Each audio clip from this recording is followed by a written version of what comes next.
Hello, I'm Bob Ross, and I'd like to welcome you to the 29th Joy of Painting series. If this is your first time with us, allow me to extend a personal invitation for you to get your brushes and your paints and paint along with us each show. And if you've been with us before, please allow me to thank you for inviting us back for another series of painting shows. We'll use about a dozen colors of some unorthodox brushes, and each show I'll show you how to put some of nature's masterpieces right here on the canvas. So I tell you what, let's get started. Today we'll have...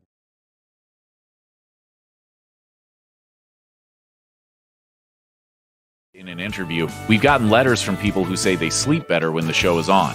And that's the truth. There's this thing called Autonomous Sensory Meridian Response, or ASMR. What people with ASMR get when they hear Bob Ross is the tingles, a calming, pleasing feeling that is usually associated with intercourse. God was really having a good day when he made Alaska.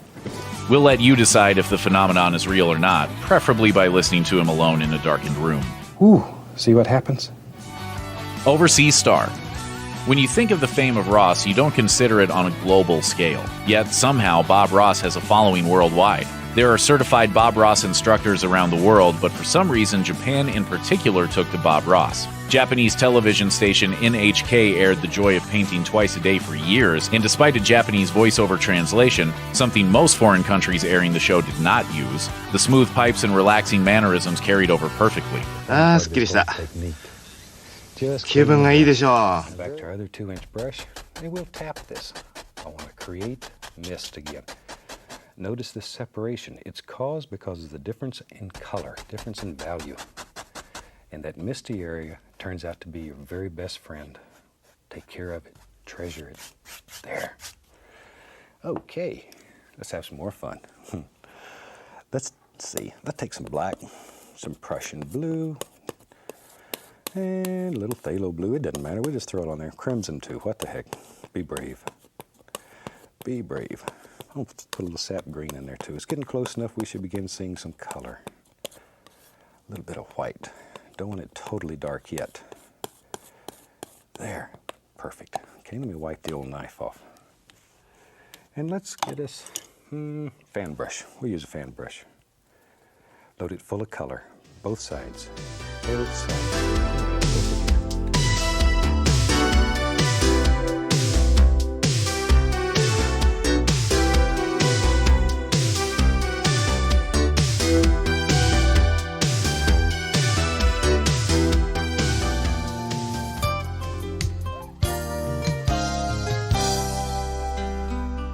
Hello there. Welcome back. I'm glad you could join me today. Let's just dive right in and run all the colors across the screen that you'll need to paint along with me. I have my regular old canvas here, wet and ready to go. Now, let's grab our trusty 2-inch brush here. Whack that off real good. Just beat it like it owes you money. We're gonna get a little dab of our yellow snow here. We're gonna mix that with just another little dab of our Betty White. Now, let's just dance in a happy little sky.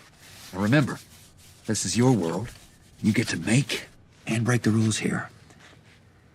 Sweet baby Jesus. Wish I could jump in there and roll around in all that cascading white powder.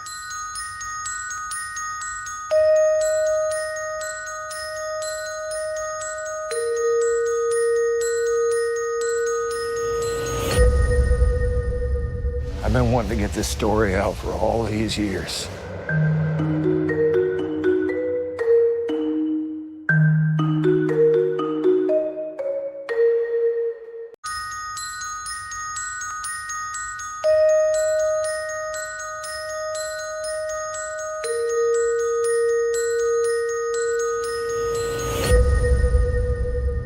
I've been wanting to get this story out for all these years.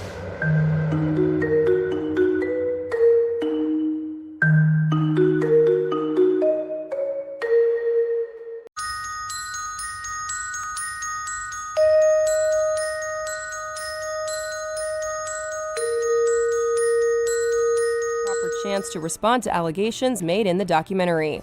The statement began, "Bob Ross Inc. takes strong issue with the inaccurate and heavily slanted portrayal of our company in the Netflix film Bob Ross, Happy Accidents, Betrayal, and Greed." It went on to say, in part, while the producers of the Netflix film did contact Bob Ross Inc. twice in late August and October 2020, each request arrived replete with a confounding lack of transparency. Had the filmmakers communicated with openness in their correspondence, Bob Ross Inc. could have provided valuable information and context in an attempt to achieve a more balanced and informed film. The company also said, after seeing media reports about the film's summer release, Bob Ross Inc. attempted to reach out to the filmmakers in May 2021 to offer comment. They did not return calls or emails and finally responded through their attorney. "We provided a comprehensive statement and the filmmakers chose not to use it." A statement featured at the end of the documentary acknowledges this correspondence took place after the movie had already been completed. It notes that the Kowalskis, quote, "denied that their relationship with Bob Ross was ever fractured."